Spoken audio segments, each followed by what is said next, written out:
এই সারা শহরে অস্ত্রের জঞ্জনে, এই সারা শহরে মাদকের আড্ডাখানা পরিণত হয়েছে।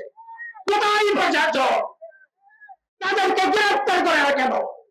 আমাদের প্রধানমন্ত্রী, বাংলাদেশের বিএনপির চেয়ারম্যান জনাব তারেক রহমান নির্দেশ দিয়েছে মাদক ব্যবসায়ীকে গ্রেফতার করেন। ইতিমধ্যে আইন করেছে, তাদেরকে মৃত্যুদণ্ড পর্যন্ত দিয়েছে। নরসিংদীতে অস্ত্রের জঞ্জনানি চলে, দিনে রাত্রে অস্ত্রের সন্ত্রাসীরা কোমরে নিয়ে অস্ত্র নিয়ে চলে। কোথায় আপনারা তা দেখেন না কেন? গ্রেফতার করেন না কেন? ইলিয়াস বলেছে জনগণের ট্যাক্সের টাকায় আপনারা বেতন দেন, আমরা রাস্তায় চালাতে পারি না। বিগত ভাবে আমি প্রশাসনের বাইরে অনুরোধ করব, আমরা রাস্তায় থাকতে চাই না, আমরা দেশের উন্নয়নের কাজে জড়িত হতে চাই, আমরা অযথা সময় নষ্ট করতে চাই না। আপনারা আমাদেরকে দিবেন না, আমরা চাই শান্তিতে বসবাস, আপনারা সেই ব্যবস্থা করেন।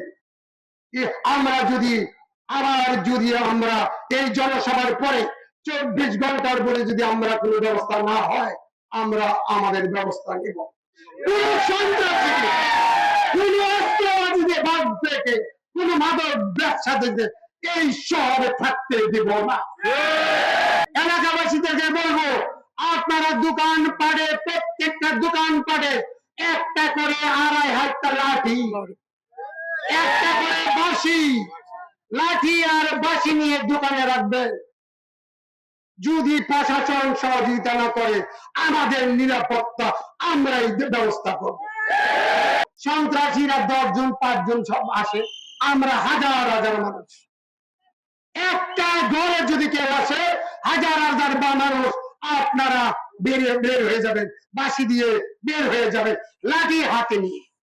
আজকে 15 দিন যাবত কিছু সংখ্যক দুষ্কৃতিকারী সন্ত্রাসীরা এই শালনা খাগড়া থেকে শুরু করে কাউরিয়াপাড়া পর্যন্ত এই রোডে প্রতিটি দোকানে, মানুষের ঘরে তারা চাঁদাবাজি করছে। তাৎক্ষণিক চাঁদা না দিলে তাদেরকে অপহরণ করা হচ্ছে, যদি তা না হয় মারধর করা হচ্ছে, চাপাতি দিয়ে তাদেরকে কুপিয়ে জখম করা হচ্ছে। আমরা এই 15 দিন যাবত নীরবে সহ্য করেছি। আমরা আশা করেছিলাম প্রশাসনের লোকেরা, প্রশাসনের নেতৃবৃন্দরা এটার ব্যবস্থা গ্রহণ করবেন, কিন্তু আমরা দেখতে পেলাম দিনকে দিন এই সন্ত্রাসী অপহরণ চাঁদার কার্যক্রম দিনের পর দিন বেড়েই চলছে। আমার শ্রমিক ভাইয়েরা আহত হচ্ছে, আমার ব্যবসায়িক ভাইয়েরা আহত হচ্ছে, তাদেরা জুলুমের শিকার হচ্ছে, তাদেরকে চাঁদা দিতে বাধ্য হচ্ছে।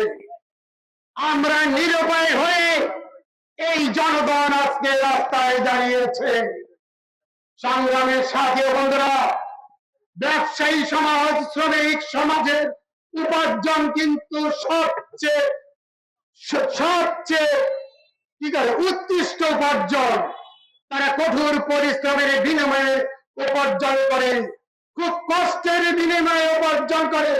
তাদের একটা টাকা যদি ব্যয় হয়, তাদের শরীরে কষ্ট লাগে। কিন্তু সন্ত্রাসীরা তাদেরকে দাবি করে 10,000, 20,000, 2 লাখ, 5 লাখ টাকা, তখন তারা কোত্থেকে দিবে? এই জিনিসটা আমাদের ভাবা উচিত। আজকে দীর্ঘদিন যাবত প্রশাসন কি করছে জানি না আমরা।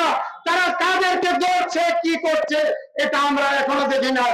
আমরা দেখতে চাই আমাদের এলাকা থেকে চাঁদাবাজি বন্ধ হয়েছে। আমি দেখতে চাই এই এলাকার শ্রমিক ভাইয়েরা নিরাপদে দিন রাত সারাক্ষণ নিরাপদে চলতে যেতে পারে।